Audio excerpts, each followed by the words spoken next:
Bonjour, bonjour, chers spectateurs. Bon après-midi, j'espère que vous vous portez bien. Bienvenue à cette 12e édition de Spotlight. Je suis vraiment désolée. Je tiens à m'excuser vraiment qu'on ait eu à décaler l'horaire pour cette émission aujourd'hui. Euh, Notre invitée aujourd'hui, Nancy, a malheureusement eu un contretemps et elle a dû intervenir pour remplacer un collègue pour diriger un séminaire qui se passe en ce moment à Yaoundé. Donc là, elle n'est pas encore là, mais elle a promis nous rejoindre dans un instant. Donc, le temps pour moi de faire mon intro, je pense qu'elle va nous rejoindre. Donc, vraiment, nous sommes désolés. Nous vous prions vraiment une fois de plus de nous pardonner ce désagrément. D'habitude, l'émission se tient à 14 heures, mais aujourd'hui, on a dû décaler l'horaire pour la tenir, pour commencer à 15 heures. Donc, voilà, on va commencer l'émission en attendant que notre invité nous rejoigne. Donc, aujourd'hui, justement, on est là, on va parler d'entrepreneuriat féminin.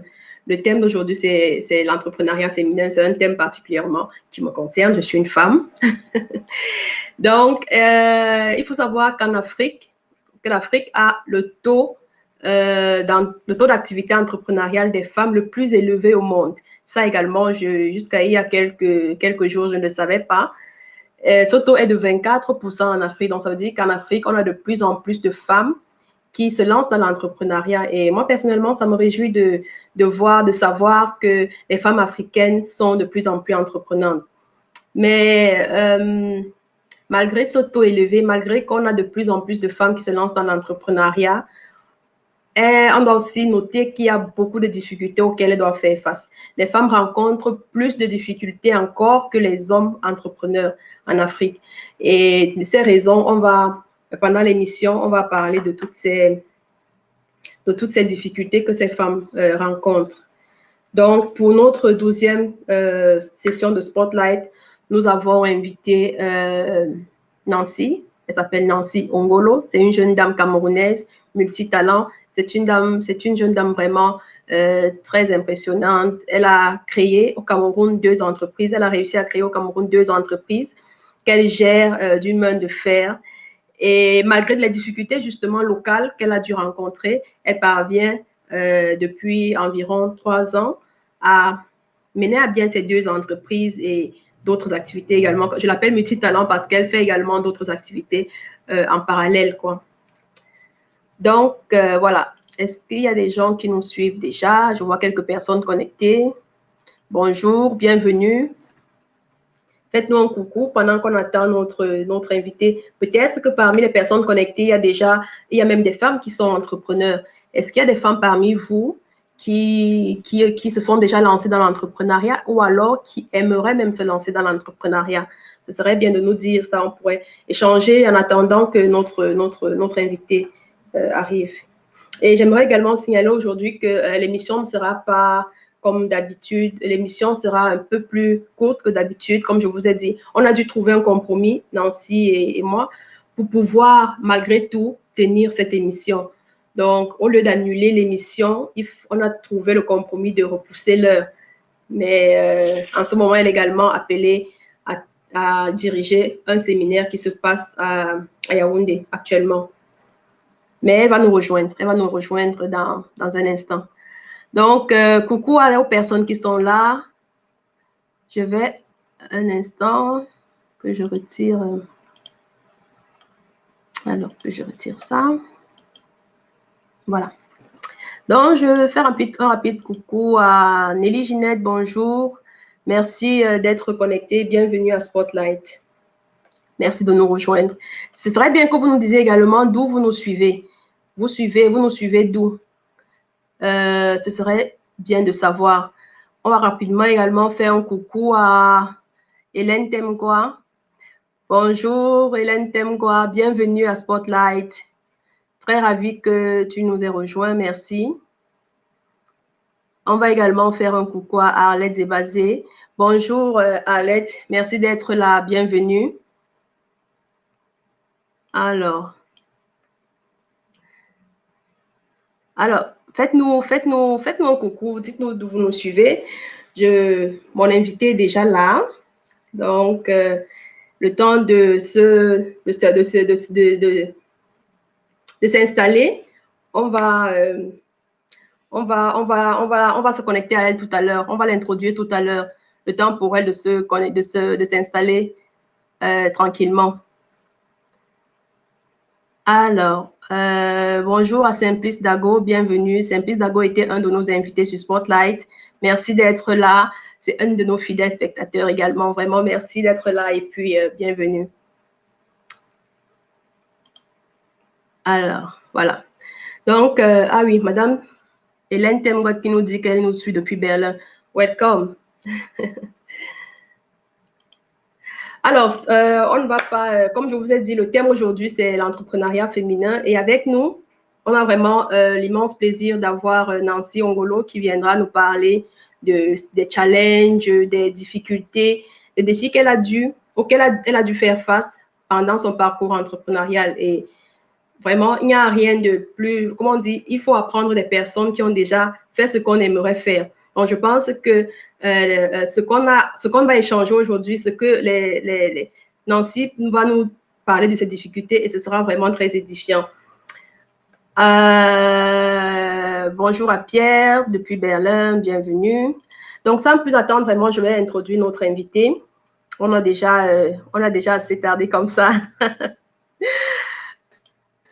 Coucou Nancy. Bonjour. Comment tu vas? Très bien, et toi? Oh, moi, ça va, ça va. C'est vrai que j'étais en train de m'excuser auprès des spectateurs de Spotlight du contretemps qu'on a dû avoir, mais vraiment, je suis très heureuse que... Vraiment désolée. Non, en fait, je suis vraiment très contente que tu aies tenu quand même, malgré malgré que tu es, parce que je leur ai expliqué que tu as dû, à la dernière minute, carrément, remplacer un de tes collègues pour diriger, exactement, pour diriger un séminaire qui se tient en ce moment. Et malgré ça, tu as tenu aussi à respecter ton engagement envers Spotlight et venir à cette émission. Vraiment, pour ça, encore un grand merci et welcome. De rien. Alors, j'avais déjà dit à nos spectateurs que tu es une jeune dame et que tu as 2 entreprises. Mais je vais te laisser le soin de te présenter. Donc, présente-toi, dis-nous qui est Nancy Ongolo, s'il te plaît. D'accord, bon. Au moins, mon nom, il est déjà écrit. Oui. Je suis une jeune Camerounaise, coordonnatrice de la Startup Academy dans la ville de Douala, c'est au Cameroun. La Startup Academy, c'est une association qui promeut l'entrepreneuriat. En plus de cela, j'ai un cabinet de linguistique qui s'appelle Senga. Et à l'intérieur, maintenant, dans le cadre de ce cabinet, on fait dans la traduction et l'interprétation. On fait également dans l'édition de livres, donc une maison d'édition. On donne des cours de langue anglaise, française et des langues locales sur demande. Et enfin, on fait dans la communication digitale et la communication sur support. Des flyers, des roll-ups, ce genre de choses en fait. Voilà. Et tout récemment, j'ai pondu un nouveau bébé, si je peux l'appeler comme ça. Au départ, ça partait d'un hobby, mais c'est devenu vraiment une profession, je vais dire carrément à plein temps.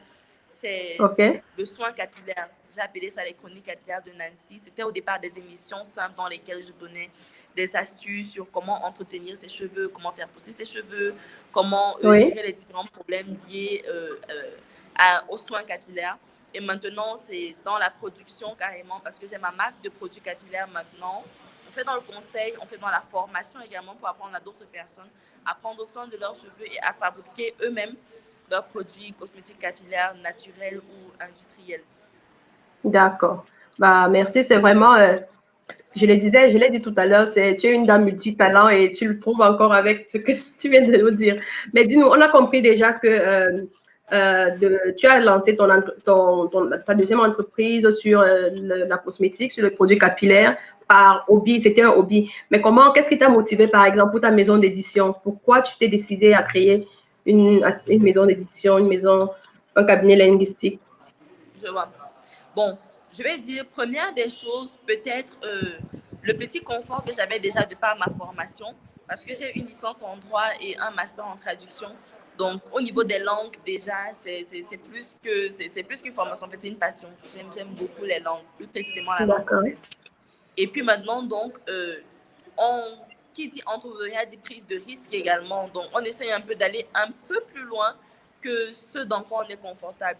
Donc, j'étais confortable dans la traduction, mais je me suis dit, on a un besoin, on a des personnes qui écrivent, qui n'arrivent pas à être publiées, qui ont des manuscrits très riches qu'ils gardent dans leur tiroir. Et puis, je me suis dit, pourquoi pas?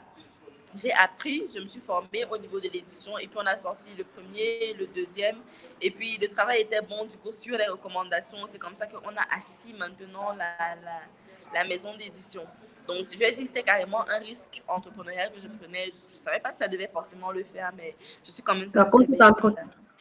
Oui, effectivement, comme tout entrepreneur.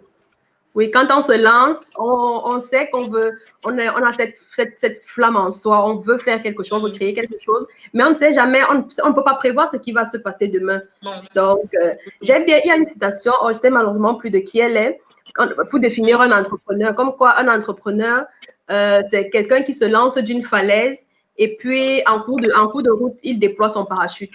Oui. Bon, il construit son parachute. Donc, c'est exactement ça. En fait, c'est exactement ça. Ce que des fois, justement, tu peux t'écraser avant d'avoir fini. Des fois, tu arrives à le faire suffisamment tôt. Mais une chose est sûre, tant que tu ne le fais pas, tu ne vas pas savoir. Donc, exactement. Tu n'auras même pas... Oui, tu ne pourras pas savoir si tu es capable de faire. Exactement. Oui. Pendant que je préparais l'émission, j'ai lu une étude qui a été publiée en 2018 sur l'entrepreneuriat féminin. Et j'étais vraiment très heureuse de constater que les femmes africaines ont en fait, l'Afrique a le plus haut, le taux d'activité entrepreneuriale des femmes, le plus élevé au monde. Mais dans cette étude également, on faisait part de plusieurs difficultés que les femmes rencontrent localement. On parlait par exemple des difficultés liées aux finances, au manque d'infrastructures bancaires. Est-ce que toi, dans ton parcours entrepreneurial, est-ce que tu as eu à faire face à ce genre est-ce que tu as eu à faire face à un problème de finances ou alors tout était réglé de ton côté? Bien sûr. Bon, je vais dire que je n'ai pas rencontré ce problème. Je ne l'ai pas percuté de plein fouet comme ça. Mais c'est un problème qui, Dieu merci, lorsqu'il s'est posé, a rapidement trouvé des réponses. Parce que je suis entourée, très bien entourée, je vais dire, d'entrepreneurs comme moi, des hommes, des femmes, qui, chaque fois qu'on se retrouve face à ce genre de défi, on essaye de trouver des solutions proches, je vais dire, des solutions accessibles pour pouvoir directement le régler. Voilà. Donc, quand je commence avec chacune de mes structures, forcément, je n'ai pas besoin de trop d'argent. J'ai plutôt besoin de clients. Voilà. D'accord. J'ai beaucoup plus besoin de clients. C'est clair que quand tu es une femme, c'est délicat. On va seulement ton corps, on se dit seulement, bon, ok, elle est belle, mais je sais pas trop quoi. Et on n'accorde pas du coup du crédit au service que tu donnes. Que tu proposes, exactement. Il suffit qu'il y ait 1, 2, 4 personnes qui prennent le risque de te faire confiance et qui, du coup, lorsqu'elles seront satisfaites, elles vont te recommander et ça va comme devenir une petite chaîne. Donc, grâce aux recommandations et aux services, quand tu prestes, tu arrives à rassembler un peu d'argent qui te permet donc progressivement de faire tourner ta structure, de répondre aux différents besoins. Bien entendu, on m'a également appris à limiter les charges vraiment au strict minimum pour être sûr de ne pas avoir très tôt un certain type de besoins qui vont m'asphyxier carrément. Voilà. Oui. Donc, on essaye d'éviter d'avoir des charges trop lourdes. On essaye également de développer des moyens de financement très simples parce qu'effectivement, les banques ne font pas dans le financement des startups. Elles ont besoin de beaucoup plus de garanties. Mais exactement, à la place, on a des financements participatifs, collaboratifs qui vous permettent de rassembler certaines sommes déjà. Et puis, si vous avez même la chance d'avoir des associés plutôt que des investisseurs, parce que de nos jours, moi je ne suis pas trop pour l'investissement pour ce qui concerne les structures, parce que quand on est en développement, on a besoin également de main-d'œuvre, de personnes pour prendre des risques et réfléchir. Donc, celui qui vient juste avec son argent, non. Celui qui vient avec son argent et sa petite expertise, quelle qu'elle soit, va vous permettre justement de pouvoir multiplier même ses avoirs qu'il apporte, parce que lui-même, il sait que non seulement il a mis son argent à l'intérieur, mais étant donné qu'il est dans la tête pensante, il ne va pas juste attendre que l'argent fleurisse comme par magie, mais on va ensemble réfléchir à comment faire grandir la structure pour notre bénéfice à tous. Donc, c'est un peu plus avec ce style de personnes que je me retrouve à travailler. Et je me dis certainement, d'ici à ce que j'ai un besoin de financement qui soit très grand, il y aura forcément il y aura forcément bon, je ne sais pas si je vais dire une main, mais il y aura forcément des personnes qui pourront s'impliquer et voilà. Oui, À oui. ce Et ces niveau personnes, de généralement, ce financement, sont... qu'il soit bancaire, qu'il soit avec des investisseurs, ce sera beaucoup plus facile. Oui, exactement. Tu as mentionné un aspect vraiment très important que quand on veut vraiment promouvoir avec Spotlight, le réseau, s'entourer des personnes, des bonnes personnes.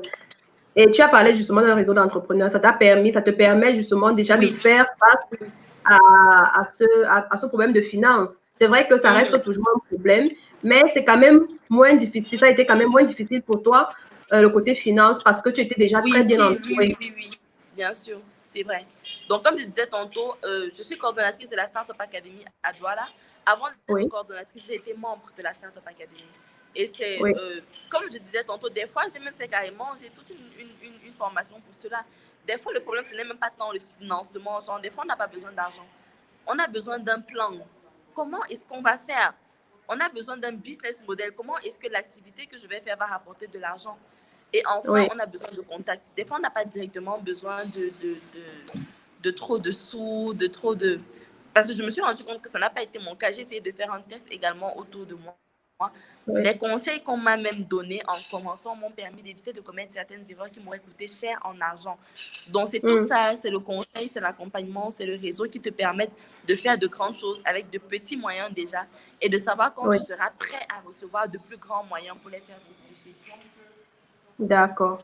Ah, mais tu as parlé, c'est important. Tu as mentionné tout à l'heure le fait de formation et autres. Et ça fait également partie d'une des difficultés que les femmes entrepreneurs rencontrent, le manque de compétences. Elles ne sont pas toujours qualifiées pour la gestion d'entreprise, par exemple. Elles savent ce qu'elles veulent faire. Elles sont peut-être passionnées d'un domaine, mais elles n'ont pas les compétences nécessaires, par exemple, pour un business plan ou bien pour faire un plan financier et tout ça. Comment toi, est-ce que tu as dû faire une formation extra ou alors, comme tu parlais, à travers ton réseau, tu as pallié à ce problème? Comment tu as Je géré dirais ce problème de qu'il y compétences? a, j'ai pu suivre des formations, même Oui. mon statut de membre déjà de la Startup Academy, par exemple, me permettait de participer à des formations gratuitement. Non seulement ça, mais le fait d'être en exercice, c'est-à-dire de gérer même de gérer des structures, de gérer des projets pour d'autres personnes, ça te permet d'apprendre. Il n'y a pas de meilleur enseignant que le terrain, je trouve. On va te dire, fais ci, fais ça, c'est bien. Mais quand tu te retrouves face à cette situation, c'est là où tu apprends réellement et tu peux maintenant décalquer cette expérience dans tes projets personnels. Moi, c'est un peu plus comme ça que j'ai procédé. Et comme je disais, mon entourage aussi qui est constitué d'entrepreneurs, d'hommes d'affaires, de personnes actives dans les business. Oui, j'écoute, je regarde aussi comment est-ce qu'ils procèdent et puis ça me permet maintenant de reproduire leur schéma à l'intérieur de mes structures à moi. D'accord. Donc, en fait, pour quelqu'un qui veut se lancer, toi, tu conseillerais de rejoindre un réseau, de rejoindre Oui, de bien s'entourer. De bien s'entourer, de c'est bien très s'entourer. important. En plus de la formation, oui, il faut être bien entouré. C'est important. D'accord. Donc, avec les formations, et c'est vrai qu'on a vraiment on a aujourd'hui des formations qui peuvent se faire en présentiel, on a des formations qui peuvent se faire en ligne pour que En les ligne, gens bien puissent sûr. améliorer leurs compétences en ce qui concerne la gestion d'entreprise. Il y a Ah, vraiment c'est de tout. super. Oui, oui. Alors, aujourd'hui, on n'a vraiment pas. Alors, dis-nous d'abord déjà, avant de passer à la troisième partie, qui est de parler précisément de tes entreprises. Dis-nous, qu'est-ce que tu as eu à rencontrer et encore comme difficulté? Qu'est-ce qui a Bon, été, à part le financement, les compétences, le manque de compétences, quelle est la il y a des difficulté à laquelle tu difficultés as même fait? au niveau social. Je veux dire, tout être humain, toute femme a, elle a plusieurs dimensions de sa vie. Il y a la dimension professionnelle, il y a la dimension sociale, il y a la dimension familiale. Du coup, c'est pas toujours évident de pouvoir concilier tout ça quand on sait que, professionnellement parlant, au début, c'est très prenant, très stressant. Donc, Oui, on est des fois obligé de sacrifier sa vie personnelle, de sacrifier sa vie familiale, de faire pour pouvoir permettre au moins aux structures qu'on est en train de lancer de se stabiliser avant, si possible, d'y revenir.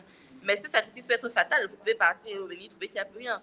Donc, ça fait partie des difficultés que l'on rencontre, y compris aussi le fait d'être jugé, comme je disais tantôt, directement au physique avant les compétences. Ça arrive tout le temps. Mais oui, et ça, avec le temps, on apprend vraiment aux femmes. Oui, avec le temps, on apprend on va pas refaire le monde. Donc, je sais que demain n'est pas la veille du jour où ça va s'arrêter. Mais ce que j'essaie plutôt de faire, c'est, OK, si on m'ouvre une porte à cause du physique ou du look, qu'en étant à l'intérieur de la pièce, que je montre qu'en réalité, c'est pas ça qui m'amène là. Donc, c'est un double travail maintenant de devoir prouver qu'au-delà de l'apparence, on a effectivement quelque chose à apporter. Oui. Et bon, ça aussi son avantage. Et qui n'est pas physique en fait, ce n'est pas un aspect physique, ce n'est pas une compétence physique en fait, c'est des compétences concrètes réelles. Oui, ça c'est, on va dire, c'est le détail, ça c'est le glaçage du gâteau. Mais l'intérieur même, c'est pas ça. L'intérieur même, c'est pas ça. Et du coup, il faut travailler encore plus pour pouvoir montrer aux personnes qu'il y a plus à... Vous pouvez en tirer plus de moi que tout ce que vous avez, je veux dire, dans la tête. Il y a moyen d'en avoir beaucoup plus et d'être gagnant-gagnant. Donc ça fait partie des défis. Forcément, également, je suis dans un pays là où on assimile la jeunesse à l'incompétence. Donc, quand on est jeune, ah oui, je connais mon pays. Travailler 10 fois plus encore et il faut le faire et le montrer. Il y a des personnes qui peuvent se permettre de travailler, je vais dire, dans les bacs, comme on dit souvent. Ils travaillent en arrière de la scène et puis... mais nous, on est obligés de faire nos erreurs en public. On est obligés de faire nos expériences en public. On est obligés de faire tout cela pour montrer non seulement que c'est possible, mais qu'on est humain. Ça peut bien se passer comme ça peut mal se passer, mais on a ce souci d'évolution que l'on recherche en permanence. Voilà, qu'on recherche en permanence. Et que, à force de le chercher, on le trouve progressivement. Donc, de devoir vivre cette vie-là, de devoir se tromper, de devoir faire tout cela devant les gens, c'est aussi délicat parce que des fois, on dit, il y a des gens qui vont s'arrêter à ce que vous faites qui ne fonctionne pas et puis qui vont dire... Non, pas exactement. Oui, malheureusement. Mais on accepte de le faire parce qu'on sait que ça fait partie des réalités entrepreneuriales. Il y a des choses qu'on fait, ça ne marche pas. Il faut qu'on le sache. Il y a des choses qu'on fait, ça ne marche pas. Il y a des choses qu'on fait, on échoue. Donc, de devoir subir toute cette pression-là, ce n'est pas toujours évident, mais ça mérite. D'accord. Quand on fait la somme, vraiment, au total, ça mérite tellement. Ça le vaut tellement. Oui, je constate vraiment que, comme je t'ai dit, je te suis sur les réseaux sociaux et je constate vraiment que tu as un mindset d'entrepreneur. C'est ce genre de mindset qu'il faut avoir. Tu es préparé aux échecs, mais c'est pas ça qui va faire en sorte que tu abandonnes et que tu laisses tomber. Tu fonces et parfois tu utilises même tes échecs comme une force en fait. C'est tout ce qu'il y a à faire. Oui. Alors Nancy, on va switcher rapidement pour prendre quelques interventions des spectateurs avant de passer à la troisième partie de cette émission où tu vas nous parler concrètement de tes entreprises, de ta maison d'édition et de ta marque de cosmétiques capillaires. D'accord. Alors, on va prendre quelques interventions. On a Nelly Ginet qui nous dit bravo pour ce que vous faites. Merci. Merci Nelly. Si vous avez des questions, vraiment, posez les questions. Vous avez aujourd'hui, on a la chance d'avoir une dame qui est entrepreneur, qui connaît les réalités du terrain. Donc, si vous avez des questions concernant l'entrepreneuriat féminin au Cameroun ou même en Afrique, vraiment, n'hésitez pas à nous envoyer vos questions. Donc, on a Togoïmi qui dit bravo mes voisines depuis le Tchad. Je vous passe mes encouragements. Merci, merci infiniment. Merci. Oh, on a Pierre qui nous complimente sur nos coiffures. Merci Pierre, merci. Et Simplice Tago qui nous dit super d'inspirer nos dames à l'effort. Oui, vraiment, comme je disais en début d'émission, j'étais surprise de voir que les femmes africaines dans le monde sont les plus entreprenantes et ça m'encourage aussi encore à continuer ce genre d'activité parce que le but de Spotlight, c'est vraiment de motiver la jeunesse africaine à plus, pas seulement les femmes, les hommes également, à à entreprendre. Parce que l'entrepreneuriat en Afrique, c'est ça le lendemain de l'Afrique. On a besoin de plus d'entrepreneurs en Afrique. Effectivement, effectivement. Oui. On a un souci, Nancy, on ne te voit plus. Alors, là, c'est bon, c'est revenu. Super. Donc, on va passer à la troisième partie de notre émission. Et pour cette troisième partie, j'aimerais que tu nous parles de Senga. Senga, qu'est-ce que ça signifie déjà? Senga, c'est ta maison d'édition, c'est ça? J'ai cru, si j'ai bien compris. C'est ça? Senga, ça signifie comprendre, oui. Senga, c'est le nom non seulement de la maison d'édition, mais du groupe linguistique carrément. Oui, ça signifie comprendre. Et j'ai choisi ce mot parce que c'est une langue sawa, une langue de chez moi. J'ai choisi ce mot parce que je me dis, dans la communication, tout commence d'abord par comprendre. Avant même de répondre, avant d'expliquer, avant de vouloir aller où que ce soit. Si on dit qu'on veut communiquer avec une personne, on doit d'abord pouvoir comprendre ce que la personne essaye de dire, de transmettre, avant maintenant d'être capable de donner une réponse qui correspond. D'accord. OK. Et qu'est-ce que vous offrez comme service? Tu nous as parlé des cours de langue. Ça veut dire anglais, français. Vous avez quoi encore comme langue? Première des choses, traduction et interprétation. Oui. Ça, c'est le premier service. Second service, c'est l'édition de livres. Le troisième, donc maintenant, c'est là où on aura les cours de langue anglaise, française et des fois des langues locales sur demande. Parce qu'il faut pouvoir trouver des personnes qui s'expriment bien dans ces langues-là pour pouvoir également... et qui peuvent aussi enseigner. Parce qu'on peut très bien pouvoir s'exprimer, oui, mais on ne parvient pas à transmettre. On n'est pas capable de retransmettre, effectivement. Oui. Donc, le temps de trouver la bonne personne pour cette langue-là, des fois, ça prend même beaucoup de temps. Et enfin, la communication, tant digitale, c'est-à-dire sur les pages en ligne, que sur des supports de communication, des cadeaux d'entreprise, des choses comme ça. D'accord. Et tu as également dit, vous avez une maison d'édition. Est-ce que vous avez un public limité? Est-ce que vous avez une catégorie de personnes que vous ciblez pour les éditions, pour éditer, donc vous éditez les livres, les ouvrages? Ou alors... Pas vraiment. Je dirais, on a consciemment choisi de ne pas avoir de ligne éditoriale fermée parce que ça permettait ainsi, vu que la mission de la maison d'édition, c'est de faire entendre. Donc, une ligne éditoriale, quelque part, surtout au début, aurait beaucoup limité, si je pouvais dire, les capacités, le potentiel de la maison d'édition. Donc, ce qu'on fait, c'est qu'il y a plutôt un comité de lecture pour que chaque fois qu'un manuscrit arrive, qu'il soit étudié par plusieurs yeux, plusieurs personnes avec des spécialités différentes, et qu'elles puissent donc donner leur avis, c'est-à-dire sur la pertinence du texte, si oui ou non on pourrait prendre le risque de le publier, et si on décide de le publier, sous quel contrat. Parce qu'il y a plusieurs types de contrats. Il y a des contrats à compte d'éditeur, nous nous chargeons de tout le processus. Il y a des contrats à compte d'auteur, où l'auteur se charge de tout le processus. Et il y a des contrats mixtes où on partage. Donc, après l'avis du comité de lecture, on choisit donc un contrat si jamais il y a lieu de le faire. Ou bien si jamais on n'est pas partant pour publier le livre, on va quand même faire des commentaires pour expliquer pourquoi est-ce qu'on n'est pas partant et après, on va juste continuer comme ça. Ok, d'accord. Ben, ça, c'est super.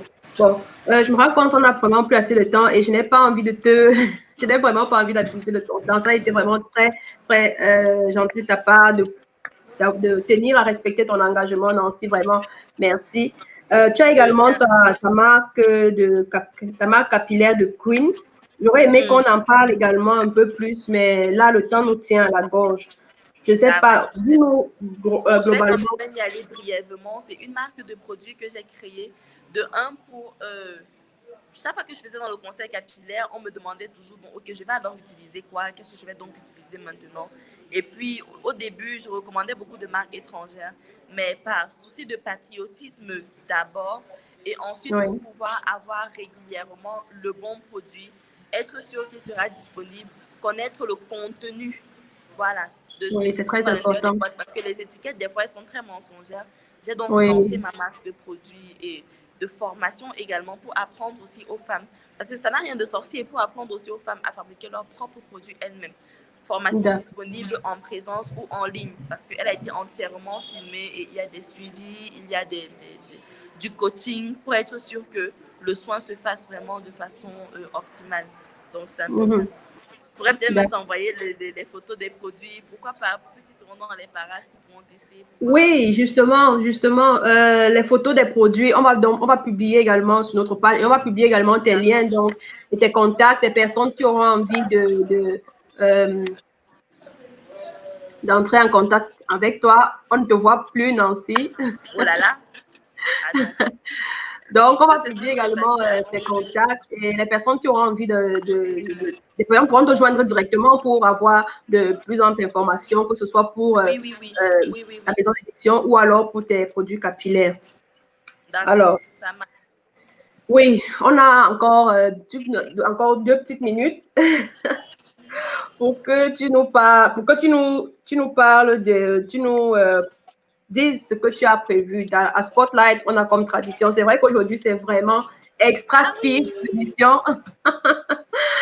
On a la tradition à Spotlight d'offrir. Nos invités apportent toujours un cadeau. Et je sais que tu as prévu quelque chose pour nos spectateurs. Alors, dis-nous, qu'est-ce que tu as comme cadeau? Alors, ce que j'ai prévu pour tous les participants, j'ai remarqué qu'il y avait des hommes, il y avait des femmes, c'est une bonne chose. Première des choses, ce que je vais donc donner, c'est 2 produits numériques. Voilà, 2 produits numériques. Oui. Pour les femmes, je vais leur donner une vidéo qui récapitule un peu le soin capillaire, ce dont elles ont besoin, ce qu'elles peuvent faire, les bons gestes, les mauvais gestes, des définitions, des trucs basiques comme ça, en français et en anglais. Pour celles qui sont anglophones, voilà, de telle sorte qu'elles puissent mieux prendre soin de leurs cheveux tout gratuitement. Pour les hommes, ce sera plutôt une vidéo sur l'entretien de la barbe. Ah, cool! Je connais déjà quelques-uns qui seront très contents là.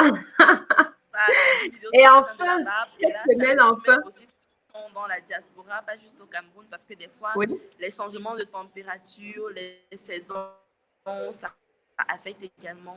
Donc, c'est ce qu'ils vont... c'est déjà ces 2-là qui seront en produit numérique, dont ils pourront télécharger ça de par le monde où ils se trouvent et en profiter. Super. Merci. Merci vraiment. Merci Nancy pour ce cadeau. Et au moins cette fois-ci, je pourrais enfin bénéficier des cadeaux. Généralement, les cadeaux sont toujours faits pour... je ne peux pas moi-même en profiter, mais cette fois-ci, je vais pleinement en profiter. Donc, merci Nancy. Et avant de te laisser partir, alors, on a une autre tradition, le parrainage. J'attends avec impatience que tu me dises qui est-ce que tu comptes te nominer pour Spotlight. Je vais passer la main. Je vais passer la main à un ami, à un frère aussi, il est entrepreneur, on travaille ensemble. Et j'aime particulièrement son domaine parce que lui, il fait dans le domaine des finances, le trading. Voilà. Je me suis rendu compte déjà depuis ici au Cameroun que c'était un domaine qui était hyper plébiscité. Et il s'y connaît, il est très bien, il a déjà donné plusieurs formations et il est pour moi un exemple du fait que le travail paye en fait. C'est pourquoi j'ai énormément de respect pour lui. Il s'appelle Aubin. Je ne sais pas comment est-ce que je vais laisser le contact de Aubin. On va se prendre en backstage et puis tu vas me donner le... D'accord. Super. Et c'est un thème très important. On n'a pas encore eu d'invité sur le thème des finances à Spotlight. Vraiment, je suis infiniment reconnaissante. Merci. De rien. Moi, je serai la première à suivre. Oh, cool. D'accord. Alors, oui. Un mot de la fin, avant qu'on te laisse partir. Un mot de la fin. Qu'est-ce que tu peux donner comme conseil aux femmes qui veulent se lancer? Beaucoup de courage aux femmes. Entourez-vous de bonnes personnes, de personnes qui vont vous stimuler à faire toujours plus, que ce soit par leurs propres résultats, que ce soit même par leurs échecs, que ce soit par leur vie, de personnes qui vont vous stimuler à faire beaucoup plus, autant que possible. Et ce sera forcément plus difficile parce que vous êtes des femmes, mais ne mettez pas ça forcément comme étant une barrière. En fait, n'en faites pas tout un plat, si je peux dire. On ne va pas refaire le monde, on va juste s'imposer autant que c'est tout. D'accord. Bah, vraiment, merci infiniment, Nancy. On va te libérer. Moi, je vais rester encore avec mes spectateurs. Et puis, donc, merci beaucoup d'avoir pris le temps. Et puis, on va se contacter en privé. Bon dimanche, Nancy. Au revoir.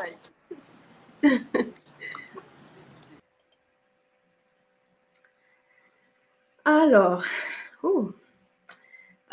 merci à toutes les personnes qui étaient connectées. Aujourd'hui, on a eu une émission extrêmement speed, vraiment. Et comme je vous l'ai expliqué au début, c'était dû à l'engagement, aux responsabilités de Nancy. Vous l'avez compris, c'est une jeune dame très, très prise et elle a dû, à la dernière minute, intervenir, prendre la place d'un de ses collègues pour diriger un séminaire. Et le séminaire vraiment se passait à l'instant même où on était en live. Donc, elle a juste dû libérer quelques minutes pour respecter son engagement vis-à-vis de Spotlight. Et pour ça, je dis infiniment merci. Donc, je vais rappeler les cadeaux que Nancy nous a offerts. Nancy a mis à notre disposition aux hommes et aux femmes. Et cette fois-ci, c'est un cadeau qui est pour tout le monde. C'est pas seulement, ce ne sera pas par tirage au sort, ce sera vraiment tout le monde pourra en bénéficier. Il s'agit de 2 produits numériques, des vidéos où pour les femmes, ce sera les bases, comment entretenir les cheveux. Et puis, pour les hommes, ce sera pour la barbe. Donc, je crois que tout le monde sera satisfait cette fois parce que j'ai eu des personnes qui ont dit « Ah, mais c'est pas faire le tirage au sort, moi, je n'ai jamais de chance et tout. » Aujourd'hui, tout le monde aura quelque chose. Donc, j'aimerais également rappeler les cadeaux précédents. Pour les cadeaux précédents, la semaine passée, on a reçu Steve Komonier, qui est le président de la VKI en Allemagne. Et il a offert une tablette qui a été sponsorisée par Sell Now Marketing. Donc, jusqu'à la semaine prochaine, jusqu'au 15 août, vous avez encore la possibilité de participer, de vous enregistrer pour le tirage au sort. Et pour cela, il faut, comme on a publié déjà sur notre page depuis une semaine, vous devez vous enregistrer comme membre de la VKI. Et s'enregistrer comme membre de la VKI, ça veut dire également payer ses frais annuels. Donc, vous avez sur le site de la VKI, le lien a été partagé sur notre site, sur notre page. Vous avez le lien, le formulaire d'inscription. Vous vous inscrivez et puis vous validez ainsi votre participation au tirage au sort. Le tirage au sort va se faire après. Donc, on prend encore les personnes qui vont s'enregistrer jusqu'au 15 août. Et après cela, on va faire le tirage au sort. Et à l'émission, notre Spotlight 14, je crois, je me perds déjà. Notre Spotlight 14, on va annoncer le vainqueur de la tablette. Donc, vraiment, vous avez encore tout le monde, vous avez encore toutes vos chances. N'hésitez pas à vous inscrire et puis peut-être la tablette vous appartient. Voilà. Donc, on va clôturer l'émission pour aujourd'hui et on se donne rendez-vous pour dimanche prochain, 14h. Et on va parler des assurances. Les assurances, c'est un domaine également très, très, très important. Quand on est entrepreneur ou même en tant que personne privée, on ne peut pas se passer d'assurance. Et pour nous parler d'assurance, dans notre communauté, on n'a pas une meilleure personne que M. Tsetsiri. Beaucoup de personnes le connaissent déjà et il sera, je crois que je l'ai même vu connecté. Un instant que je le cherche rapidement. Voilà. Voilà, coucou. Coucou Alain. Donc, justement, M. Alain Calvin Tsetsiri sera notre invité la semaine prochaine, dimanche prochain, et nous allons parler d'assurance en Allemagne, que ce soit l'assurance pour les entrepreneurs, pour les travailleurs, pour les étudiants même.